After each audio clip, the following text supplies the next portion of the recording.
আসসালামু আলাইকুম প্রিয় দর্শক, চ্যানেল আই সংবাদ এখন স্টুডিও থেকে আপনাদের শুভেচ্ছা সহ স্বাগত জানাচ্ছি। আর পুরো সংবাদ জুড়েই আপনাদের সঙ্গে থাকবো আমি সাইদুর রহমান। আশা করছি আপনারাও আমাদের সঙ্গে থাকবেন। এখন সবার আগে শুনুন যথারীতি ফ্রেশ আটা ময়দা সুজি সংবাদ শিরোনাম। সরকার ৯ জুলাই গণ অভ্যুত্থানের ঘোষণা দেবে জনগণ, জানালেন উপদেষ্টা মাহফুজ। সব দল মত নির্বিশেষে আলোচনা করে 15 জানুয়ারির পর সিদ্ধান্ত। লন্ডন ক্লিনিকে বেগম খালেদা জিয়ার পরীক্ষা নিরীক্ষা চলছে, বিশেষজ্ঞদের সঙ্গে আলোচনা করে শুরু হবে চিকিৎসা।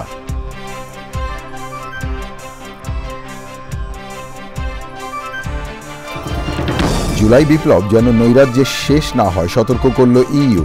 রাজনৈতিক অনিশ্চয়তা নিয়ে সজাগ থাকতে বললেন ইআইবির ভাইস প্রেসিডেন্ট। ইলিয়াস আলী সহ প্রায় ২৫০০ জনকে গুম ক্রস ফায়ারে ট্রাইব্যুনালে বিএনপির প্রথম অভিযোগ। অভিযুক্তদের তালিকায় শেখ হাসিনা। এবং চ্যাম্পিয়ন বরিশালকে আবারও হারিয়ে বিপিএলে রংপুরের জয়ের ডাবল হ্যাট্রিক। শেষ ওভারে ৩০ রান তুলে ম্যাচের নায়ক সোহান।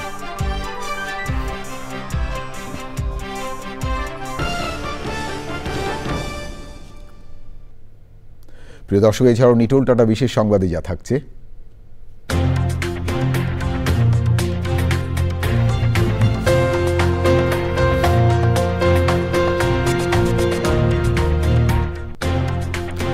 চীনে ঐতিহ্যবাহী বরফ ও তুষার উৎসবের খবর।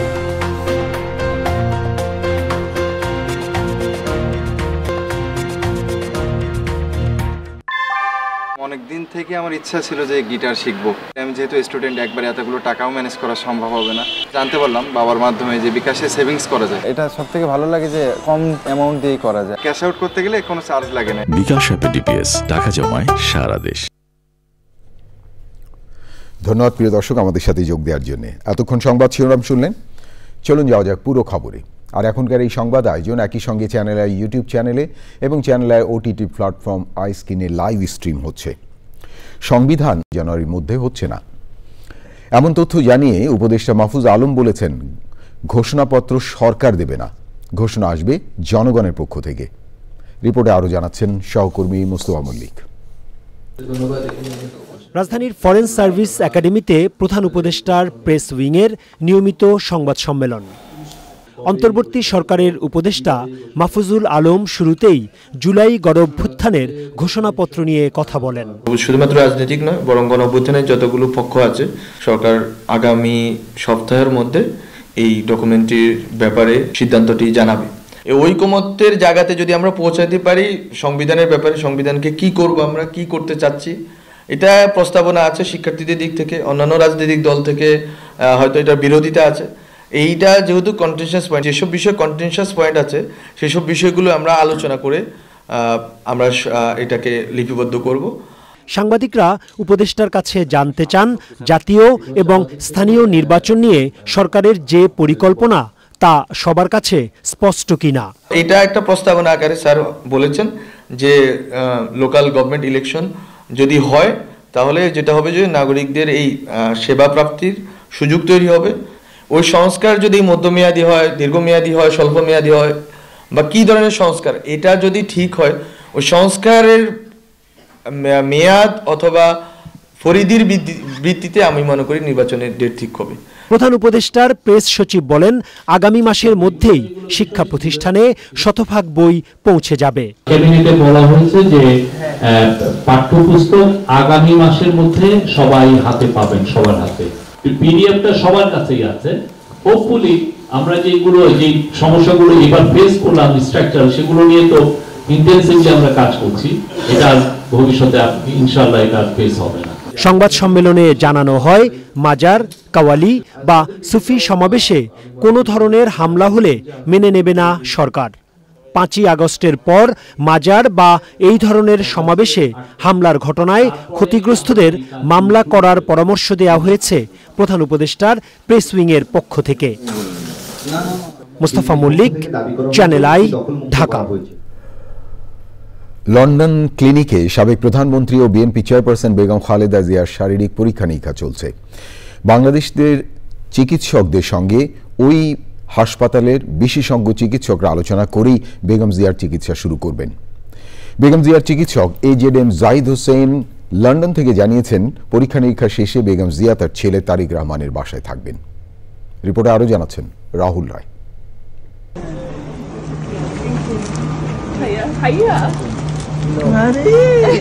বিএনপি চেয়ারপারসন ও সাবেক প্রধানমন্ত্রী বেগম খালেদা জিয়া লন্ডনের হিথ্রো বিমানবন্দরে নামার পর ছেলে বিএনপির ভারপ্রাপ্ত চেয়ারম্যান তারেক রহমানের সঙ্গে 7 বছর পর দেখা আর ভালোবাসার আলিঙ্গনের দৃশ্য সবকিছু ছাড়িয়ে গিয়েছিল। সেখান থেকে তাৎক্ষণিক নিজে গাড়ি চালিয়ে মাকে লন্ডন ক্লিনিকে নিয়ে যান তারেক রহমান। হাসপাতালে ভর্তি হওয়ার পরই সেখানকার বিশেষজ্ঞ চিকিৎসকরা খালেদা জিয়ার পরীক্ষা নিরীক্ষা শুরু করেন। হাসপাতালে সার্বক্ষণিক সঙ্গে আছেন অধ্যাপক doctor AZM Zahid Hossain. Doctor এসছেন, ডাক্তার দেয় ওনাকে পরীক্ষা নিরীক্ষা করেছেন। আমাদের ডাক্তারদের সাথে, বাংলাদেশের যারা ডাক্তার ওনাদের সাথে তারা বসে ওনার রোগ সম্পর্কে, অর্থাৎ দীর্ঘ 4.5 বছর যাবৎ উনি যে ধরনের বিভিন্ন রোগে আক্রান্ত ছিলেন প্রতিটি বিষয়ে ওনারা জানার চেষ্টা করেছেন এবং সেই অনুযায়ী কিছু পরীক্ষা নিরীক্ষার জন্য সবাই সম্মিলিতভাবে সিদ্ধান্ত গ্রহণ করেছে। এখন লন্ডন ক্লিনিকের সম্মানিত চিকিৎসক প্যাট্রিক কেনেডির অধীন উনি ভর্তি থেকে যে সকল চিকিৎসক, বিশেষজ্ঞ চিকিৎসকের ওনার পরামর্শ নেওয়া প্রয়োজন সেগুলি বের করে পরবর্তীতে আপনার আবারও আমাদের যে বাংলাদেশ থেকে মেডিকেল বোর্ডের সদস্যরা এসছেন তাদের সাথে আবারও আলোচনা করবেন। পরবর্তীতে আপনার ওনার চিকিৎসা ওই লাইনেই শুরু হবে এবং অলরেডি শুরু হয়েছে। জাহিদ হোসেন জানিয়েছেন, সব ধরনের পরীক্ষা নিরীক্ষা হতে কয়েকদিন সময় লাগবে। যতদিন এখানকার চিকিৎসকরা মনে করবেন ভর্তি থাকা প্রয়োজন, তারপরে উনি ওনার বড় ছেলে আমাদের দলের ভারপ্রাপ্ত চেয়ারম্যান জনাব তারেক রহমান সাহেবের বাসভবনে হয়তো উনি ওনার এখান থেকে ছুটি দিলে কয়েকদিন হয়তো ওখানে থেকেও উনি ফলো আপে থাকবেন, পরবর্তীতে সিদ্ধান্ত হবে। বেগম খালেদা জিয়ার চিকিৎসার সব ধরনের খোঁজ খবর রাখছেন যুক্তরাজ্য বিএনপির শীর্ষ নেতারা। উনি সুচিকিৎসা পেয়ে উনি বীরের বেশে বাংলাদেশে যাবেন। তবে আমরা খুব এক্সাইটেড সবাই। সুস্থ হওয়ার পরে আমরা বাংলাদেশের প্রাণপ্রিয় নেত্রী মা বেগম খালেদা জিয়া এবং ভারপ্রাপ্ত চেয়ারম্যান মহোদয় দেশনায়ক তারেক রহমানকে নিয়ে আমরা যুক্তরাজ্য বিএনপি প্রবাসী বাংলাদেশিদেরকে নিয়ে আমরা একটি বিশাল মিটিং করব ইনশাল্লাহ। হাসপাতালে বেগম খালেদা জিয়ার পরিবারের সদস্যরা তার সঙ্গে রয়েছেন। রাহুল রায়, চ্যানেল আই, ঢাকা। ক্ষমতায় টিকে থাকার জন্য অশুভ প্রতিযোগিতা তৈরি হয়েছে মন্তব্য করে বিএনপি মহাসচিব মির্জা ফখরুল ইসলাম আলমগীর বলেছেন, প্রেক্ষাপট পরিবর্তনের পরেও কেউ কারো বিশ্বাস ধরে রাখতে পারছে না। সকালে রাজধানীতে এক অনুষ্ঠানে মির্জা ফখরুল বলেন, দেশকে বাঁচাতে ঐক্য ধরে রাখতে হবে। সংস্কার প্রসঙ্গে তিনি বলেন, বিএনপি আগে সংস্কারের প্রস্তাব দিয়েছে। দেখুন আক্তার হোসেনের রিপোর্টটি। বিএনপি চেয়ারপারসন বেগম খালেদা জিয়ার বিরুদ্ধে হওয়া মামলা এবং বিচারিক প্রক্রিয়া নিয়ে সংকলন রাজবন্দির জবানবন্দি বইয়ের মোড়ক উন্মোচন করেন বিএনপি মহাসচিব মির্জা ফখরুল ইসলাম আলমগীর। আপসহীন নেত্রী হিসেবে বেগম খালেদা জিয়ার সংগ্রামের কথা তুলে ধরেন মির্জা ফখরুল। 1971 সালের 26শে মার্চ শহীদ প্রেসিডেন্ট জিয়া রহমান যখন স্বাধীনতার ঘোষণা দেন, সেই মুহূর্তে বেগম খালেদা জিয়া ওই চট্টগ্রামের ক্যান্টনমেন্টে তিনি কিন্তু 2 বাচ্চা, শিশু বাচ্চা নিয়ে একা ছিলেন। ওই সময় সৈনিকেরা এসছে তার কাছে যে আমাদের কমান্ডার তো এখন নাই, বাইরে আছেন, আমাদেরকে বলছে অস্ত্র সমর্পণ করতে, আমরা এখন কি করব? তিনি বলছেন, তোমাদের কমান্ডার ফিরে না আসা পর্যন্ত তোমরা একটা অস্ত্র সমর্পণ করবে না। That was the beginning. কিন্তু দুঃখজনকভাবে এটাকে কেউ মূল্যায়ন করতে চায় না। একটি গোষ্ঠী দেশের মানুষের ঐক্য বিনষ্টে লিপ্ত মন্তব্য করে তিনি বলেন, বিভক্তির রাজনীতি না করে আন্দোলন সংগ্রামে যার যে অবদান সেটা স্বীকার করতে হবে। কি দুর্ভাগ্য যে এখন যেটা শুরু হয়েছে এটাকে আমি মনে করি এতটুকু সুস্থ ব্যাপার না, অসুস্থ একটা প্রতিযোগিতা শুরু হয়েছে ক্ষমতায় টিকে থাকবার জন্য। আর ক্ষমতা তো টিকে থাকবে তখনই যখন এটাকে তুমি সেটেল করতে পারবে, স্টেবিলিটি আসবে, স্থিতিশীলতা আসবে। এবং তার জন্য আমরা যে কথাটা বারবার বলছি, সংস্কার তো আমরাই শুরু করেছি ভাই, আমরাই প্রথম সংস্কারের কথা বলেছি। কিছুদিনের মধ্যেই বিএনপির ভারপ্রাপ্ত চেয়ারম্যান তারেক রহমান সব মামলা থেকে মুক্তি পেয়ে দেশে ফিরবেন বলে আশা প্রকাশ করেন দলের মহাসচিব মির্জা ফখরুল ইসলাম আলমগীর। Akhtar Hossain, Channel I, Dhaka. জুলাই বিপ্লব যেন নৈরাজ্যে শেষ না হয় এই জন্য শিক্ষার্থীদের সজাগ থাকা এবং সরকারের সাথে লেগে থাকার পরামর্শ ইউরোপীয় ইউনিয়নের দেশগুলোর। ঢাকা সফররত ইউরোপিয়ান ইনভেস্টমেন্ট ব্যাংকের ভাইস প্রেসিডেন্ট নিকোলো বিয়ার আশা করেন ডক্টর ইউনূসের নেতৃত্বে অন্তর্বর্তী সরকার দেশকে সঠিক পথেই নিয়ে যাচ্ছেন। তবে কোনো ধরনের রাজনৈতিক অনিশ্চয়তা যেন অর্জনকে প্রশ্নবিদ্ধ না করে সেটাও নিশ্চিত করতে হবে। সংস্থার অর্থায়নে একটি পানি শোধনাগার কেন্দ্র দেখতে গিয়ে এসব কথা বলেন নিকোলা বিয়ার। রিজভি নওয়াজের রিপোর্ট। 3 দিনের বাংলাদেশ সফরে এরই মধ্যে প্রধান উপদেষ্টা ডক্টর মোহাম্মদ ইউনূস সহ উপদেষ্টা পরিষদের সদস্য বাংলাদেশ ব্যাংকের গভর্নরের সঙ্গে বৈঠক করেছেন ইউরোপিয়ান ইনভেস্টমেন্ট ব্যাংকের ভাইস প্রেসিডেন্ট নিকোলা বিয়ার। ঢাকা ছাড়ার আগে বৃহস্পতিবার নিকোলা সংস্থাটির ঋণে চলমান গান্ধর্বপুর পানি শোধনাগার প্রকল্পের অগ্রগতি দেখতে যান রূপগঞ্জে। ওয়াসার Dhaka environmentally sustainable water supply প্রজেক্টের আওতায় গান্ধরপুর পানি শোধনাগারে 10 কোটি ইউরোর সমান প্রায় 1700 কোটি টাকা বিনিয়োগ করেছে ইউরোপিয়ান ইনভেস্টমেন্ট ব্যাংক ইআইবি। এবছরই শেষ হবে প্রকল্প। বাড়িধারা, তারপরে নতুন বাজার, এই সমস্ত এলাকাতে পানির মাঝামাঝি স্কারসিটি দেখা দেয়, কিন্তু আমরা যদি এই জায়গা থেকে এই যে 500 ml পানি যদি এখান থেকে আমরা ইনজেক্ট করতে পারি ঢাকাতে, তাহলে আমাদের এই পানির এই সমস্যাটা থাকবে না। প্রকল্পের অগ্রগতিতে সন্তুষ্ট EU. I'm very proud that we can support this very important water project, especially because it serves the people. It will serve a third of Dhaka population, so 6 million inhabitants will have best quality drinking water. প্রধান উপদেষ্টা সহ সরকারের গুরুত্বপূর্ণ বৈঠকগুলোতে কি আলোচনা হয়েছে জানান তিনি। I'm very sure that the reforms are going in the right direction. I think this is a crucial moment for Bangladesh citizens to have this footprint of change. How this will is really changing, it's reforming in a structured way is very important that it can last. Because if not, it will end up in chaos. I think this is the most important Dr. Yunus and its interim government can deliver to the people, that they kickstart and development which will not be reversed with any other development in the political system. 6টি প্রকল্পে প্রায় 1 billion euro ঋণ আছে বহুজাতিক সংস্থাটির। শিগগিরই এটা দ্বিগুণ করার পরিকল্পনা তাদের। মেঘনা দূষিত পানি পরিশোধনের পর প্রায় 40 কিলোমিটার পাড়ি দিয়ে এই পানি পৌঁছে যাবে আপনার আমার বাসায়। ঢাকা ওয়াসার বহু কষ্টের এই পানি যেন আমরা একদমই অপচয় না করি। রিজভি নওয়াজ, চ্যানেল আই, গান্ধরপুর পানি শোধনাগার, নারায়ণগঞ্জ, ঢাকা। পিলখানা হত্যাকাণ্ডের মামলায় কারাগারে থাকা বিডিআর সদস্যদের মুক্তি এবং মামলার পুনঃতদন্ত সহ 3 দফা দাবি পূরণে শাহবাগে সড়ক অবরোধ করে বিক্ষোভ করেছেন সাবেক বিডিআর সদস্য এবং তাদের স্বজনরা। দুপুর 3টার পর সড়ক থেকে সরে কেন্দ্রীয় শহীদ মিনারে অবস্থান নেন তারা। চাকরিচ্যুত বিডিআর সদস্যরা বলেন, যতক্ষণ ইনসাফ প্রতিষ্ঠিত না হয় ততক্ষণ তারা লড়াই চালিয়ে যাবেন।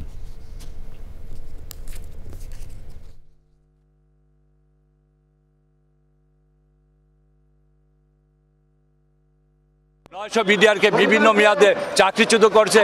আমিও আড়াই বছর জেল খেটেছি, আমিও আড়াই বছর আজকে পরিবার থেকে বিচ্ছিন্ন অবস্থায় আছে।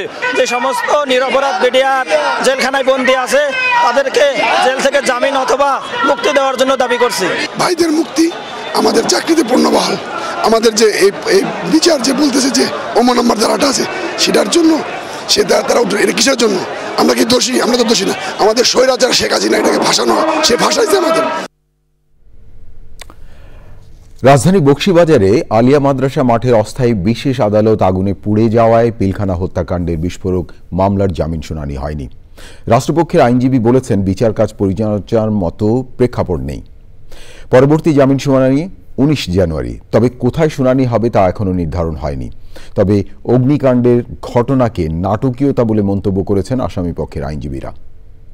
আরও জানাচ্ছেন শাকির আদনান। 2009 সালের ফেব্রুয়ারিতে পিলখানা হত্যাকাণ্ডের ঘটনায় পরের বছর অর্থাৎ 2010 থেকে পুরান ঢাকার বকশীবাজারে সরকারি আলিয়া মাদ্রাসা মাঠে স্থাপিত অস্থায়ী বিশেষ আদালতে বিস্ফোরক দ্রব্য নিয়ন্ত্রণ আইনের মামলার বিচার কাজ চলছে। ওই মামলায় বিভিন্ন মেয়াদের সাজায় থাকা ৩৫২ জন সাবেক বিডিআর সদস্য জামিনের আবেদন করেন। বৃহস্পতিবার সকালে শুনানির তারিখ ছিল, তবে রাতে ওই আদালত কক্ষ আগুনে পুড়ে যায়। দুপুরে বিচারক আদালত কক্ষ পরিদর্শনের পর মামলার কার্যক্রম নিয়ে কথা বলেন রাষ্ট্রপক্ষের আইনজীবী। মূল মামলা যত আসামি ছিল যারা বেঁচে আছে এরা সবাই এখনো কারা অবতরে আছে। এর ভিতরে বিভিন্ন মেয়াদের সাজা, খালাস সব কিছুই আছে। তবে যারাই করেছেন এটা আমরা মনে করি যে রাষ্ট্রীয় সম্পদ, এটা আলিয়া মাদ্রাসাই হোক আর ব্যক্তি প্রতিষ্ঠানই হোক আর সরকারি হোক, কোনো সম্পদ এভাবে ধ্বংস হোক এটা একজন নাগরিক হিসাবে আমি চাই না। বিচার কার্যক্রম দ্রুত শুরুর আহ্বান জানান আসামি পক্ষের আইনজীবী। এখানে পুরো অস্থায়ী আদালত যেটা সেটা পুরো সরকার হয়ে গেছে, পুরো পরিবেশ ধ্বংস হয়ে গেছে। সেই অবস্থার মধ্যে আজকে এখানে আছে। আমরা যেগুলো মনে করছি ইটস এ ডিলিটিং টেন্ডেন্সি। এর আগেও এটাকে ধ্বংস করে দেওয়া হয়েছিল। আলিয়া মাদ্রাসার মাঠ থেকে আদালত সরিয়ে নিতে সড়ক অবরোধ ও বিক্ষোভ করেন শিক্ষার্থীরা। যে এইটা 3 মাস কার্যকর হবে, এর পরবর্তীতে এটা সরিয়ে নেবে অস্থায়ী আদালতটা। এই অস্থায়ী 3 মাস আজকে এই পর্যন্ত। খেলার মাঠ থেকে অস্থায়ী আদালত নামে যে বিচারিক প্রহসন ভবন ছিল সেই ভবন যাতে অনতিবিলম্বে সরিয়ে নেয়। অপ্রীতিকর পরিস্থিতি মোকাবেলায় সতর্ক অবস্থানে ছিল আইন শৃঙ্খলা রক্ষাকারী বাহিনী। Shakir Addan, Channel I, Dhaka. বিএনপি নেতা ইলিয়াস আলী এবং চৌধুরী আলম সহ সারা দেশে ২,৪২৯ জনকে গুম ও ক্রসফায়ারের ঘটনায় আন্তর্জাতিক অপরাধ ট্রাইব্যুনালে প্রথমবারের মতো অভিযোগ দাখিল করেছে বিএনপি। এতে সাবেক প্রধানমন্ত্রী শেখ হাসিনা সহ সংশ্লিষ্ট আইন শৃঙ্খলা বাহিনীর সদস্যদের অভিযুক্ত করা হয়েছে। গুম সেলের সমন্বয়ক মোহাম্মদ সালাউদ্দিন খান বলেছেন, ভুক্তভোগীদের ন্যায় বিচার নিশ্চিত করতেই এই অভিযোগ দায়ের করা হলো। দেখুন মাজহারুল হক মান্নার রিপোর্টটি। বিএনপির মহাসচিব মির্জা ফখরুল ইসলাম আলমগীরের সই করা ২৪৫ পৃষ্ঠার অভিযোগ ট্রাইব্যুনালের প্রসিকিউশন শাখায় দাখিল করেন দলটির মামলার তথ্য সংগ্রহ সেলের সমন্বয়ক। ২০০৮ সাল থেকে ২০২৪ সালের ৫ই আগস্ট পর্যন্ত বিএনপির ২,২৭৬ জন নেতাকর্মীর ক্রসফায়ার এবং ১৫৩ জনকে গুমের ঘটনা উল্লেখ করা হয়েছে। দলের নেতাকর্মীদেরকে নেতাশূন্য করার জন্য কর্মীদেরকে গুম করে অপহরণ করে এ পর্যন্ত আমাদের প্রাপ্ত তথ্য অনুযায়ী ২২৭৬ জনকে আওয়ামী লীগের সন্ত্রাসীরা এবং কিছু আইন শৃঙ্খলা বাহিনীর সদস্যরা ক্রসফায়ারের নামে হত্যা করেছে।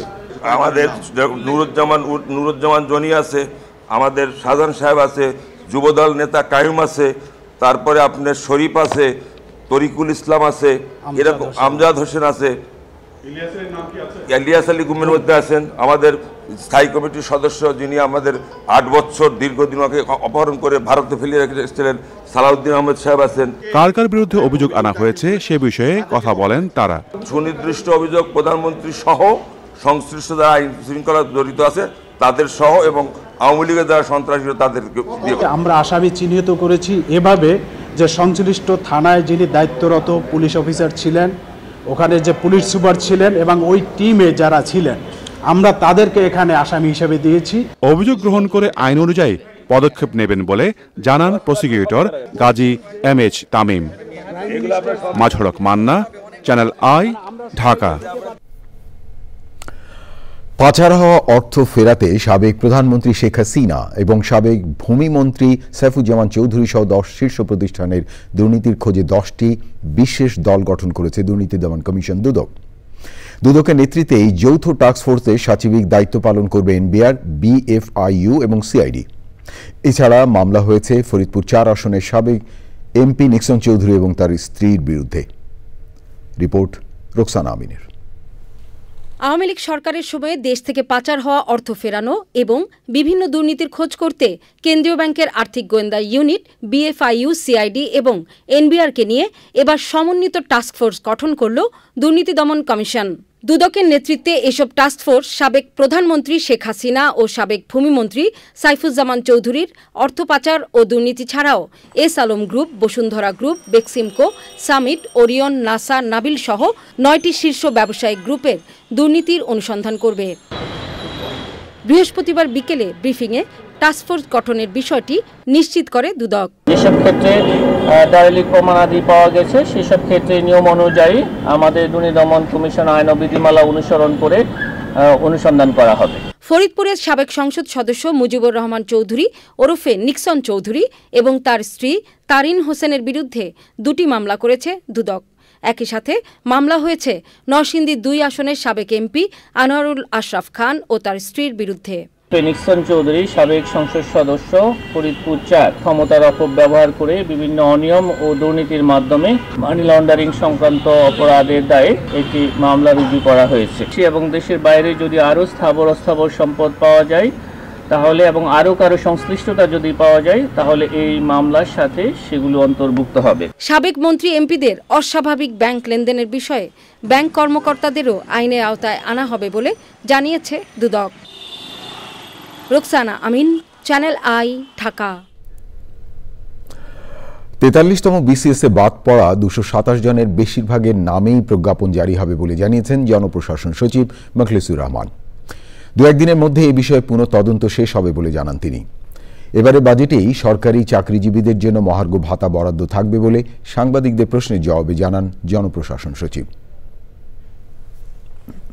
এবার আগে মহার্ঘ ভাতা পেনশনাররা পেতেন, এবার পেনশনাররা মহার্ঘ ভাতা পাবে এবং একটা রিজনেবল পাবে এবং পরের বছর যখন তার ইনক্রিমেন্টের সময় আসবে এই মহার্ঘ ভাতাটা তার বেসিকের সাথে যোগ হবে।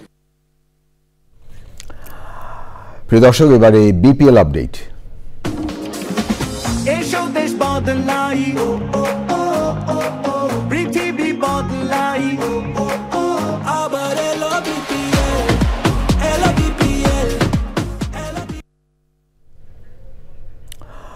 বিপিএল এর হাই ভোল্টেজ ম্যাচে তামিম ইকবালের ফরচুন বরিশালকে 3 উইকেটে হারিয়ে শীর্ষ স্থান আরও মজবুত করল রংপুর রাইডার্স। অধিনায়ক নুরুল হোসেন সোহানের দুর্দান্ত ইনিংসে শেষ বলে আসরে টানা 6ষ্ঠ জয় তুলে নেয় রাইডার্স।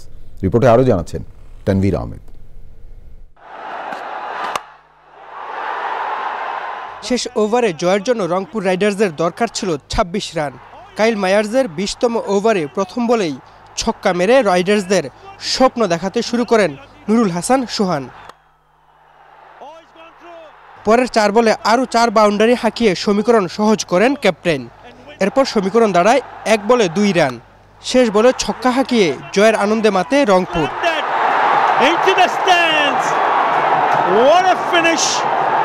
সিলেট আন্তর্জাতিক ক্রিকেট স্টেডিয়াম সাক্ষী হলো অসাধারণ এক লড়াইয়ের।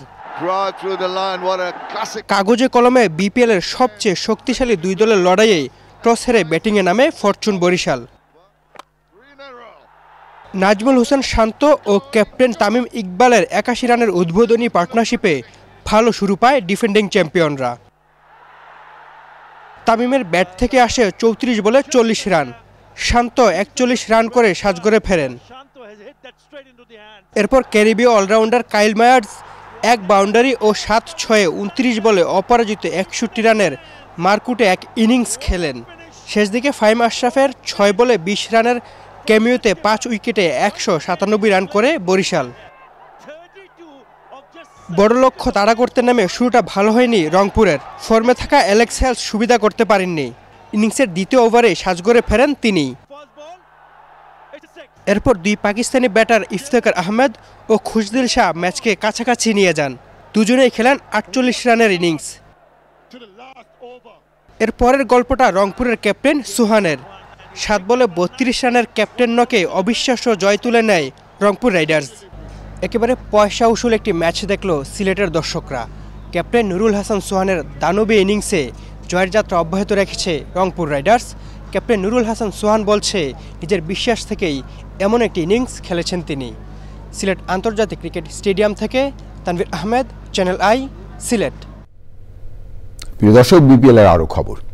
বাংলাদেশ প্রিমিয়ার লিগ বিপিএল এর সিলেট পর্বে দিনের দ্বিতীয় ম্যাচে মুখোমুখি হয়েছে ঢাকা ক্যাপিটালস এবং চিটগং কিংস। সিলেট আন্তর্জাতিক স্টেডিয়ামে টস জিতে ঢাকার বিপক্ষে আগে ফিল্ডিং বেছে নেয় চিটগং। তারকা ব্যাটার ও উইকেট কিপার লিটন কুমার দাসকে বাইরে রেখেই একাদশ সাজিয়েছে Dhaka Capitals.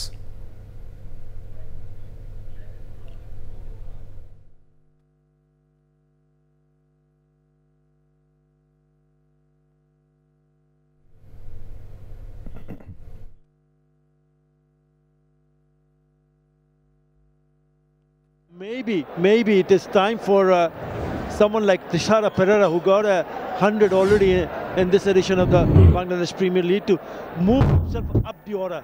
Gets the toe end of the bat. Just played a little bit too early.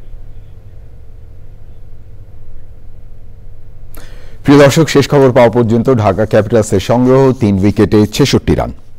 আমার হাতে আরও খবর আছে প্রিয় দর্শক, দেখতে থাকুন চ্যানেল আই সংবাদ।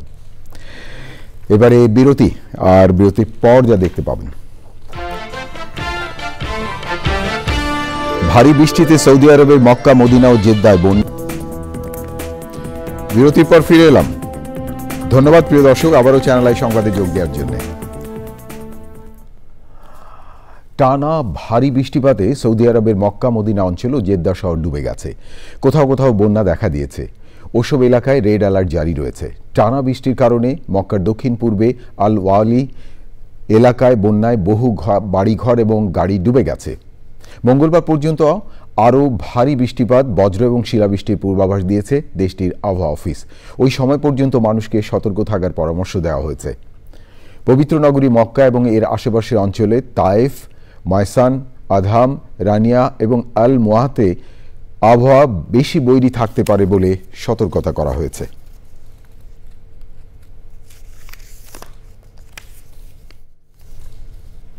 প্রিয় দর্শক, এবারে আইস্ক্রিন সাংস্কৃতিক সংবাদ।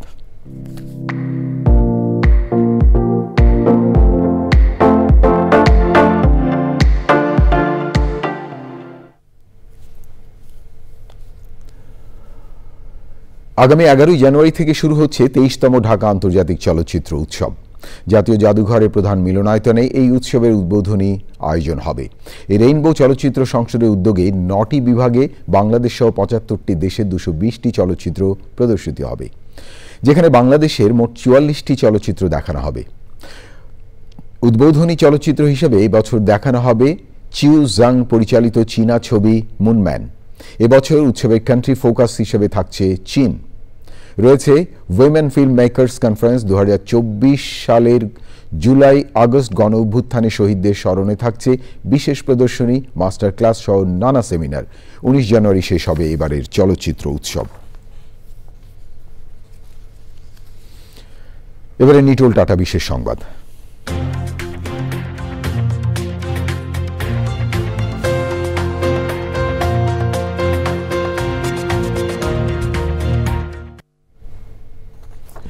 চীনের হারবিনে শুরু হয়েছে ঐতিহ্যবাহী বরফ এবং তুষার উৎসব।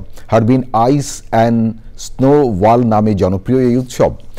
এবার প্রায় 10 লাখ বর্গমিটার এলাকা জুড়ে বানানো হয়েছে বরফের মনোমুগ্ধকর সব ভাস্কর্য। রাতের অন্ধকারে বর্ণিল আলোকছটায় চোখ ধাঁধানো এসব ভাস্কর্য স্থাপনায় মুগ্ধ দেশি বিদেশি লাখ লাখ পর্যটক। এক পাশে বিশাল আকৃতির রাজপ্রাসাদ, অন্য পাশে দিগন্ত জোড়া পার্ক।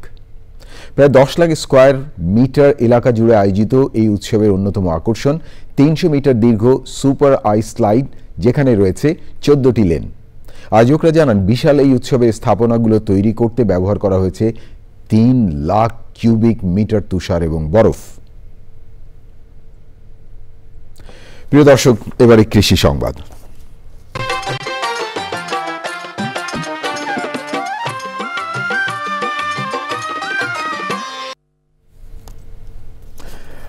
নওগাঁ জেলার মহাদেবপুর উপজেলার খাজুর ইউনিয়নে পূর্ব শত্রুতার জের ধরে একটি বাগানের 300 ফলন্ত মাল্টা গাছ কেটে ফেলা হয়েছে। এতে আর্থিক ক্ষতির মুখে পড়েছেন এক তরুণ কৃষি উদ্যোক্তা। অভিযোগ করলে আইনগত ব্যবস্থা নেওয়া হবে বলে জানিয়েছেন পুলিশ।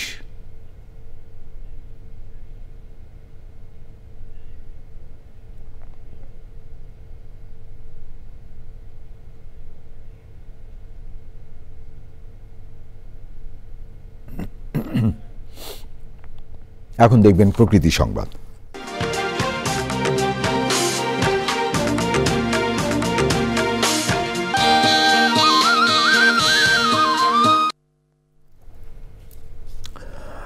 কিশোরগঞ্জে গ্রাম বাংলার ঐতিহ্যবাহী ঘোড়দৌড় প্রতিযোগিতা হয়েছে। বিভিন্ন অঞ্চলে 40টি দৌড়ের ঘোড়া নিয়ে এই প্রতিযোগিতা হয়। প্রতিযোগিতা দেখতে বিভিন্ন বয়সের হাজারো মানুষের ঢল নামে।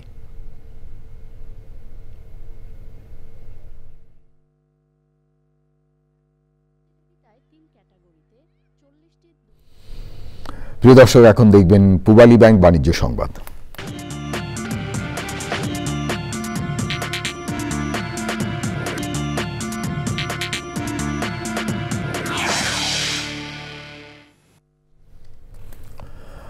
বছরের শুরুতেই বিশ্ববাজারে আরেক দফা কমল জ্বালানি তেলের দাম। গত বুধবারের ধারাবাহিকতায় বৃহস্পতিবারও তেলের দাম কমেছে। মূলত যুক্তরাষ্ট্রের তেলের মজুদ উল্লেখযোগ্য হারে বৃদ্ধি পাওয়ায় দাম কমছে।